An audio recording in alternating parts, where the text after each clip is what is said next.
Hey guys, Wyatt here, coming at you with another video by the river. And I'm coming at you with just a spontaneous topic that I want to talk about, and that is authenticity, and specifically how authenticity is a need, an essential need, and you cannot neglect this need, or else you're going to live with a sense of incompleteness, with this sense of lack, this feeling that you're not being fully yourself forever. And who wants to live a life like that, not being themselves? It sounds like a sad life. So you probably clicked on this video because part of you doesn't feel fully authentic. This could be a gross thing, or it could be a subtle thing. This could be a big issue in your life, or it could be a smaller issue. I mean, maybe you completely have like the wrong friends, the wrong job, the wrong everything, and you know you're meant for something more and you need to make a complete shift. Or maybe this manifests more subtly in your life. Like you close down in social situations, you don't fully speak your truth, even though you want to. We all put on masks, personas, facades to a degree. And this serves a function. It serves a function to protect us, to keep us safe. We got to recognize that. And so, what I want to talk about here, let's relate this to Maslow's hierarchy of needs here. We have our core basic needs, such as food, water, shelter, financial security. And then we have our more psychological and social needs, such as love and belonging, being a part of a friend group, romantic relationships, being part of a community. And we also have the esteem tier, which is having a strong sense of self-esteem, having confidence in yourself, just feeling comfortable in your identity. And these represent the first 4 tiers of Maslow's hierarchy of needs. And Maslow calls these deficient needs because without these 4 tiers of needs met, you're always going to be coming from a sense of lack, from a sense of deficiency, because these are core human needs. If we don't have them, we're going to reach out into the world to try to get those needs met in the form of chasing food, money, status, sex, friends, relationships, etc. And so as you've built your life, you've been doing this in such a way to get these needs met. You probably have a core friend group. You may hope you have a decent relationship with your family. You might have a stable job, a stable career. Yet something within you doesn't feel quite right. You know you're meant for something more. A life that is more in alignment with your true self, your higher self. You're being called into wholeness. And now you've become brutally aware of how you put on a mask, you put on a persona in order to fit in. And now you're brutally aware. You're just so aware. And it pains you how inauthentic you are. Because the thing is here, these first 4 tiers that I talked about were deficient needs, but what comes after that? Well, what comes after that is the growth needs. This is self-actualization. And if you're familiar with the new updated model of Maslow's hierarchy of needs, it's also self-transcendence. And these are growth needs. These are needs of our higher self, the needs of our soul. This is something that's eventually, when you get to the self-transcendence tier, it's beyond the ego. You're getting in touch with source, with the universe, with God, with the higher self, whatever you want to call it. And what this soul part of you, this God part of you, wants is to be fully itself.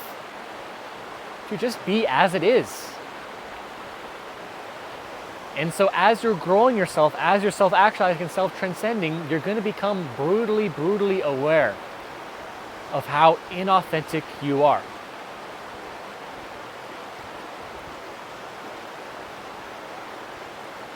And you're going to be met with a lot of resistance from your ego self, because your ego has found comfort in its current way of being. Your ego has built a house of cards. It's constructed a fortress, a castle throughout your entire existence. Again, this is your friend group. This is your relationships. This is the job and career that you have. This is your way of being in the world, the way of relating to other people. Your ego has constructed itself. And yet you still feel inauthentic. You know that there is something more for you, something more in alignment with your true self, that wants to come forth, yet the ego is resisting. And so what I want to emphasize here is that as you go about this process of self-actualization, self-transcendence, you're being called really into a greater sense of wholeness, unity within yourself. Because right now you live with a lot of divisions, you live with a lot of fragmentations in your consciousness. Oh, I need to say this thing in order to fit in. Oh, I need to do this thing and say this thing in this relationship to get some validation that I'm craving.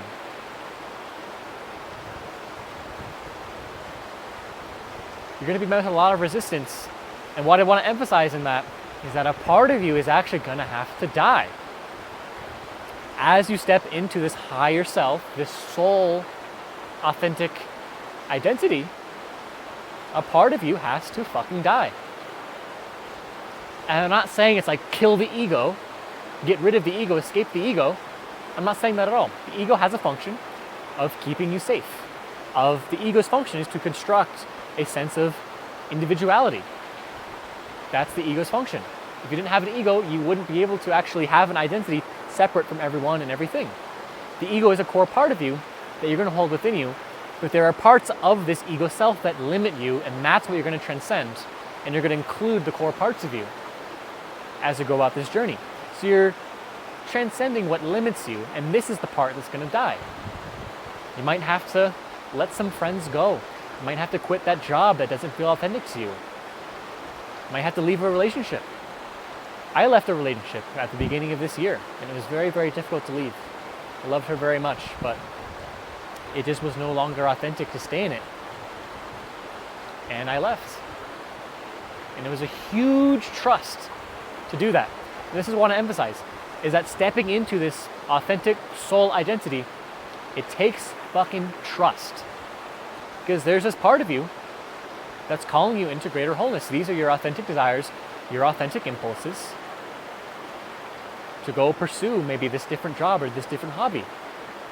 Or maybe it's just more subtle. Maybe it's just how you speak. It's how you relate to others. Maybe you just have all these blockages in your body.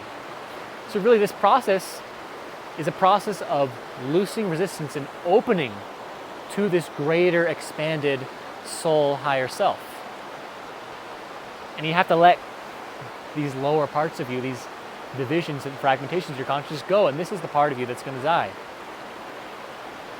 The part of you that clings, that attaches so strongly to certain things out of fear. This is what the ego does. The ego is always operating from a sense of fear.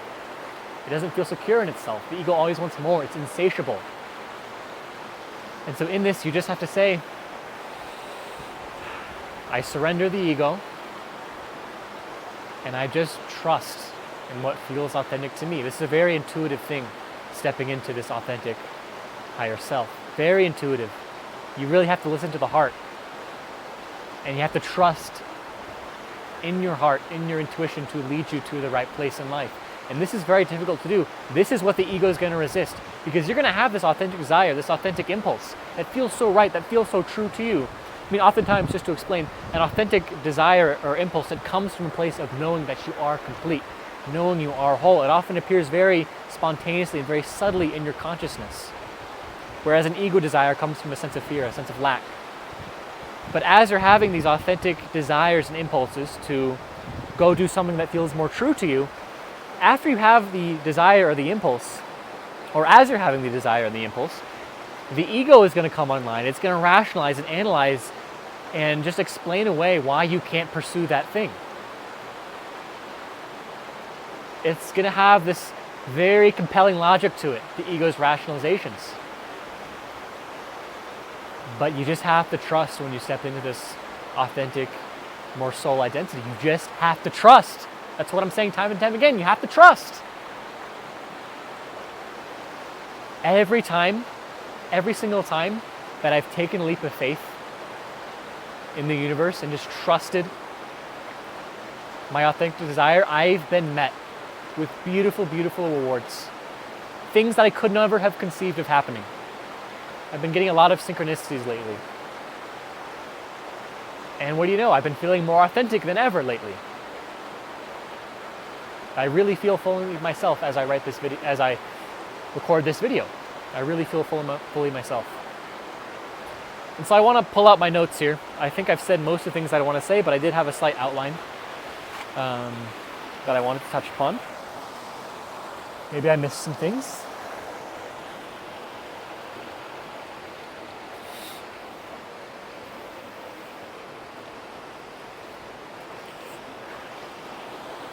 And yes, this is what I wanted to talk about. I wanted to emphasize that the entire spiritual path, the entire path of growth, is actually just a path of becoming more and more yourself. That's what the whole entire process of spiritual development and spiritual growth and spirituality in general is about. It's just becoming more and more yourself. I never like to load my videos and writing with woo-woo terminology that confuse you. I want to be as simple and as direct as possible, and I want to say that the whole entire spiritual path is just becoming more and more yourself. And once you are 100% yourself, meaning you're fully whole, you're fully one internally, then you are quote-unquote enlightened. Because what is enlightenment? Enlightenment is just being aware of your true nature. And what is your true nature? It's infinity. It's one with everything. And so when you're living from your true nature, you're being fully authentic. That's the entire path of spirituality, just becoming more and more yourself. And that's why authenticity is a need, and you cannot neglect it. There is this deeper part of you, this soul part of you, the God part of you, the part of you that is connected with the larger fabric of life, that is one with everyone and everything, that wants to express itself fully through you. The universe wants to be itself through you. And right now you're living in a lot of fear. There's a lot of divisions in your consciousness, a lot of closing down out of fear. And the fully authentic you is just being yourself, regardless of the outcome. Being yourself should be enough for you. It should be blissful enough for you, enjoyable enough for you. So that's what I want to emphasize today, guys, that authenticity is a fucking need. You cannot neglect it. And as you progress on this path of self-actualization and self-transcendence, you're just going to develop this heightened awareness of how fucking inauthentic you are. And it's going to hurt you to your fucking bones to continue being inauthentic. If you keep being inauthentic, your growth is going to be stunted. You're going to be locked in the same mode of development forever. A part of you has to break free. You have to break free of these ego structures that are holding down a full, authentic expression of yourself. And you have to trust. You have to take a leap. Part of you has to die. But I wanted this video to be a reminder to you, an inspiration to you to just take the leap. Just do what feels authentic and trust that that's going to lead you to the right place. That's all I wanted to say today, guys. I hope you have a great day, and peace.